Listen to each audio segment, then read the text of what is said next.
咁就而家過咗馬路啦，就走到嚟呢個榮軍院呢個門口啦。佢呢個門口上面有好多支炮，呢啲炮就唔同中國嘅土炮，呢啲係比較細長嘅，咁啊講明佢嘅鋼質係比較好嘅。中國嘅土炮咧就係好短，但係咧就好厚重，即係驚佢火藥爆炸嘅時候會爆裂開，所以要落多啲鋼。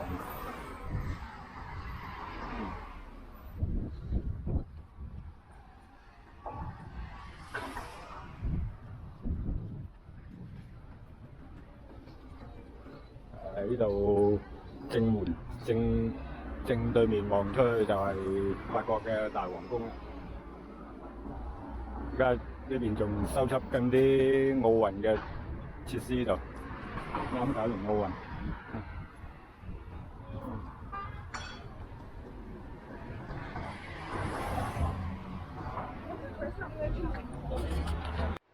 榮軍院咧就要安檢嘅，走入嚟。門票就大概係15歐左右啦。我而家就快入到去啦。榮軍院就係路易14下令起嘅，係1670年開始起嘅。本來就係一座俾退伍軍人同埋殘疾軍人用嘅醫院嚟嘅。咁後來到咗1861年，因為呢個地方用嚟存放拿破崙嘅棺材，所以吸引咗好多遊客。咁再逐漸就發展成為博物館啦，係軍事博物館。佢展出咗好多古代嘅兵器啊、劍啊、盔甲啊、軍服啊之類嘅展品。有好多嘢睇嘅，呢度係法國嘅，應該係第4大博物館啦。好，而家入到去啦。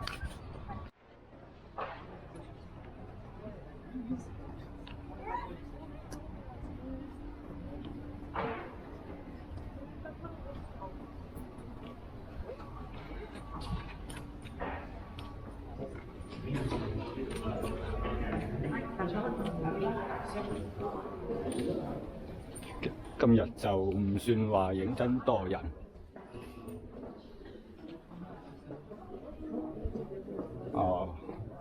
Reception desk ticket 就轉咗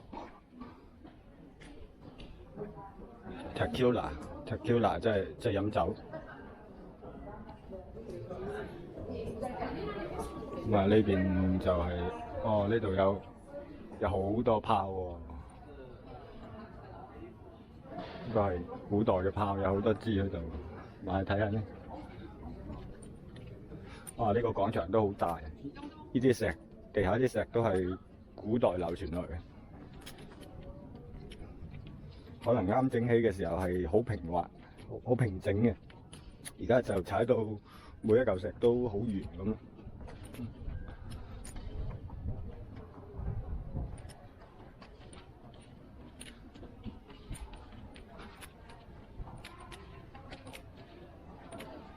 呢啲炮就上面都有雕刻啊、花紋啊，仲寫住好多嘢，仲有符號，呢啲應該係皇家嘅標誌啦。呢個就係共和國嘅標誌 Republic。呢個唔知咩標誌啦，應該都係皇家嘅標誌。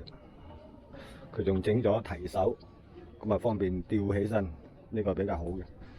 呢似乎係銅嚟嘅喎，銅炮嚟嘅喎，銅就好啲，冇咁易炸裂。以前古代嘅鋼嘅炮係好脆嘅，佢仲整咗兩個椅喺度，可以放喺個架度調角度。呢啲係中國嘅土炮冇嘅。但係放火藥嘅，去邊度放咧？呢個係後蓋嚟嘅，按道理應該係可以擰開嘅。唔得啦，睇落。如果唔得咧，就呢個位置咧就係點引線嘅放落去，即係點火，然後就呢度就係塞火藥落去，塞火藥落去揾個塞嚟將佢塞到底，然後就放嚿炮彈落去，點着啲火藥，咁嚿炮彈就飛出嚟。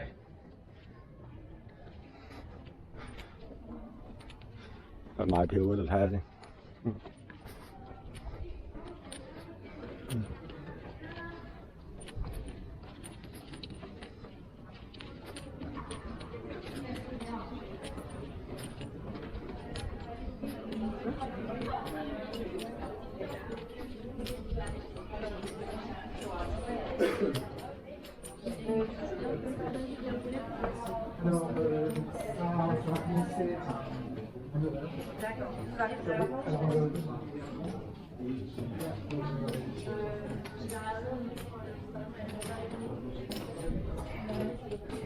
剛才指示呢邊買票嘅，而家都冇嘅，呢度就唔俾入。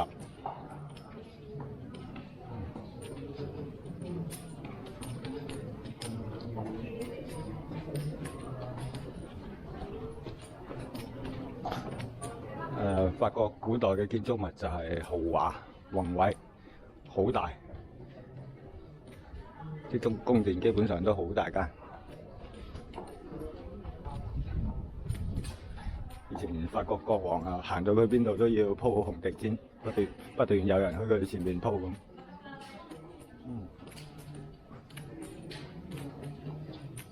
呢度係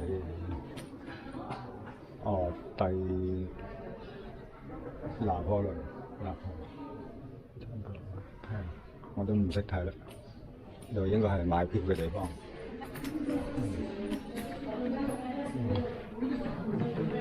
平，唔知係咩地方呢度。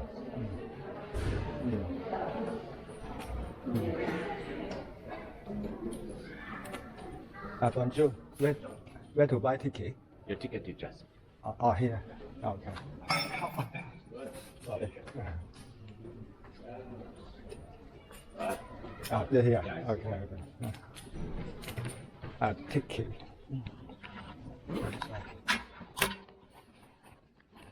How much is it? I only take card. Oh, okay. Only take card. Okay. Okay.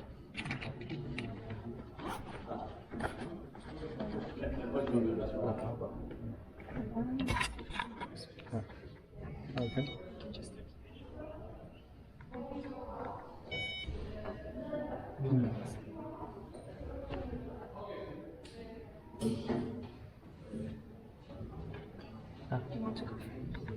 Yes.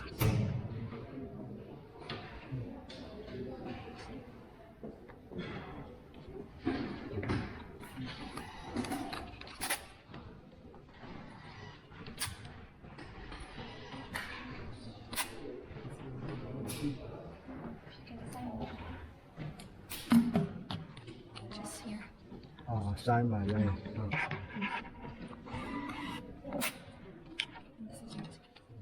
Here, go inside. You can. It's one of the entrance. Okay, thank you.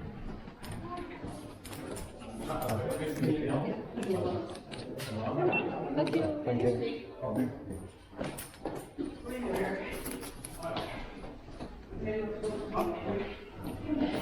好啦，剛才買咗票15歐，就入到嚟呢個博物館啦。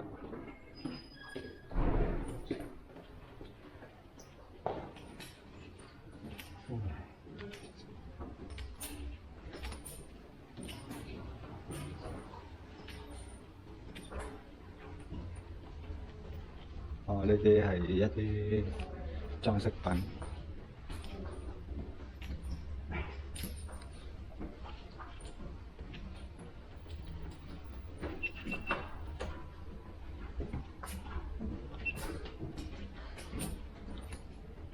啲畫。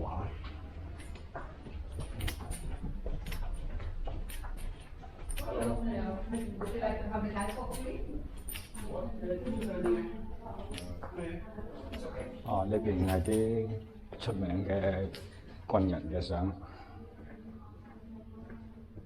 而家全部都一公台。哦，呢度好多炮嘅模型，呢啲係模型定係真係可以用嚟打仗嘅咧？我都搞唔清。佢有可能係真係用嚟打仗，因為以前啲炮好大支，後來金屬工藝越嚟越好，佢越嚟越細支，後來可以細支到槍咁細支。啊！呢啲銅炮好靚，細支，有我手咁大。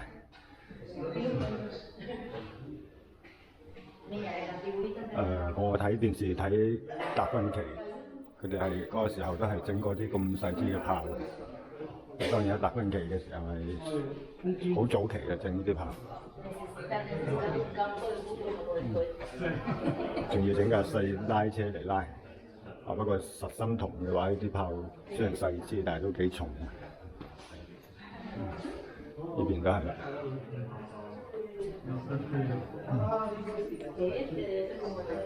咁啊，呢邊係啲公仔，士兵嘅模型，都係騎馬嘅，周圍騎，有各種唔同服飾、唔同顏色。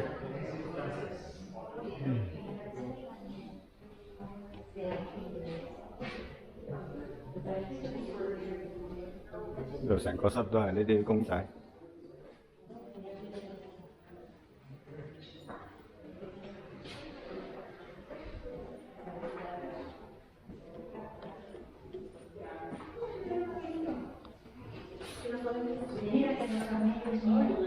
仲有呢啲展示品，呢啲宮廷嘅。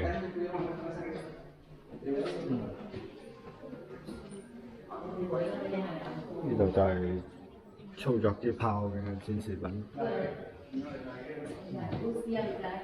呢個室睇完。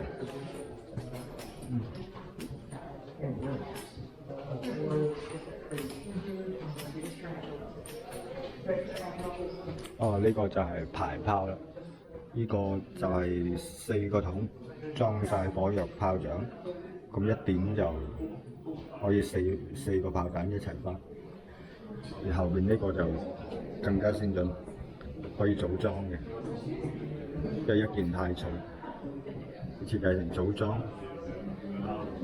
呢度直完呢件咧就係一個打直，一個打向上打。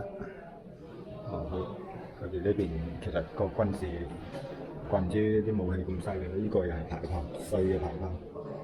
呢個就係排筒添，一筒打出嚟。呢啲工藝真係犀利。而呢個就係利用以前古代練弩嘅方式啦，即係一推支桿就可以自動充彈嗰種。呢啲就應該就係槍嘅原型啦。咁啊，行入呢個室啦。呢個室就有好多樂器，軍號啊之類嘅，好似蛇形咁都有。哇！呢啲係咩嚟㗎？我都唔知咩。係咪啲衝鋒號整到咁大，會唔會好大聲？啲係薩克斯，咁長嘅薩克斯我都未見過。呢啲係小號，呢就係高音薩克斯，仲有圓號。呢啲係以前嘅軍裝，咁啊睇落好舊啦。呢個古代嘅軍裝。衫上面好多個窿，係咪俾子彈打穿？頭盔，哇！呢頂頭盔係咪冬裝嘅？咁多毛嘅？呢個行軍鼓同埋劍。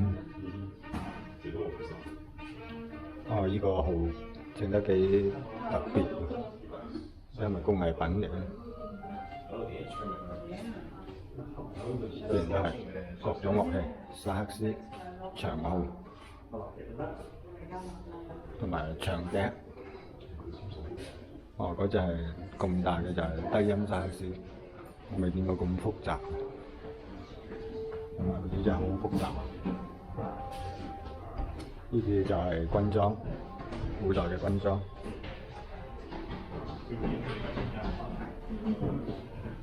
好啦，呢個實體嘅。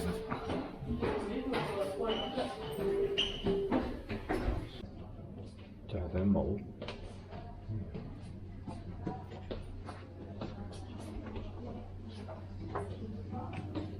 呢啲就係護甲同埋嗰個肩托啊，就係有幾多粒花顯示佢嘅軍銜。呢支棍我都唔知有乜用。哦，以前啲勳章，古代做啲勳章做得好靚，到而家都唔甩色，唔知係咪金嘅咧？啊，上面有幅畫展示呢啲嘢有乜用？馬鞍就一般都係用比較厚嘅直油甲啦。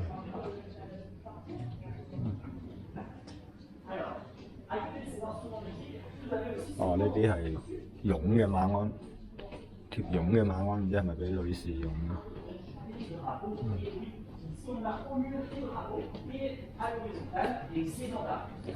呢啲就馬踏啦，踏腳嘅。呢套就係一套馬繩，呢個就係古代嘅盔甲啦。哇，質量好好喎，都係用鐵嚟整，但係佢分為前後半咁啊，然後用牛皮連接埋一齊個身嘅盔甲，帽又係一體嘅。哦，呢度又係啲盔甲。呢啲係咪古希臘嘅咧？呢個好似個標誌。啲軍帽質量係好好。呢套仲可以個手同腰都可以活動嘅。個鐵甲裏邊咧係有個起墊嘅，令到啲貼肉嘅地方就比較軟。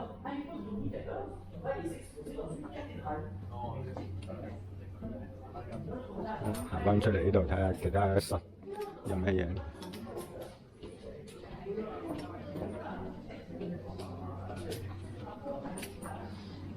哦，呢啲係古代嘅兵器啦。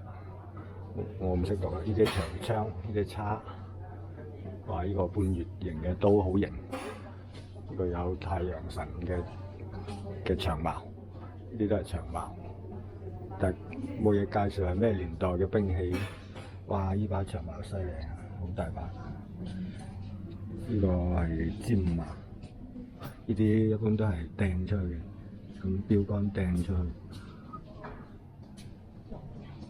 佢啲安裝啊，用窩釘裝，啲做工好靚。呢啲睇落就係有比較古老嘅武器啦，古代嘅。呢啲長槍，哇，好長把槍，長刀。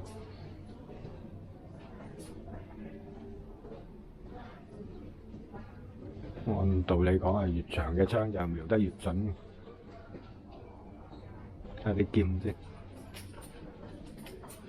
哦，呢啲劍，哇，做到好薄啊！古代啲劍，呢把劍好輕，可能女仔都冇得起。呢啲咁薄嘅劍一定要磨到好鋒利先得，仲要鋼質非常好。應該係工業化年代之後嘅，可能唔係啦。歐洲嘅打鐵工藝係比較好嘅。打鐵嚟講係一個係維京，一個係日本啲鋼都做得好好，即係古代世界咁講。哇！呢邊啲都係劍，彎彎地嘅劍。哇！呢邊啲槍咁，哇！呢支槍應該有4米長，犀利啊！支槍。呢支槍唔知用嚟做咩嘅咧？有4米長。哦，呢邊就好多個室㗎。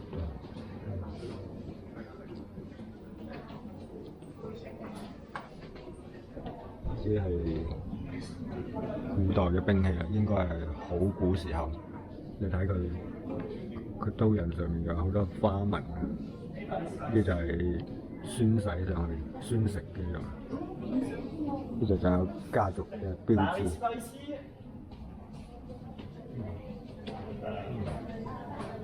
哇！呢啲大殺傷力武器。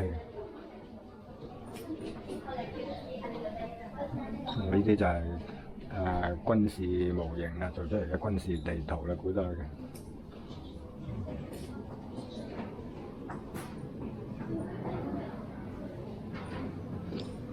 油畫，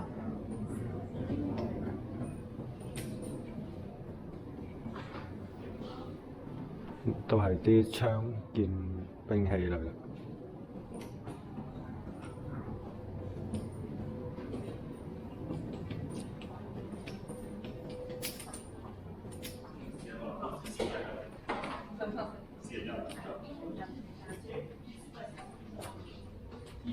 呢個室又係劍、槍、盔甲、頭盔。啊！呢啲。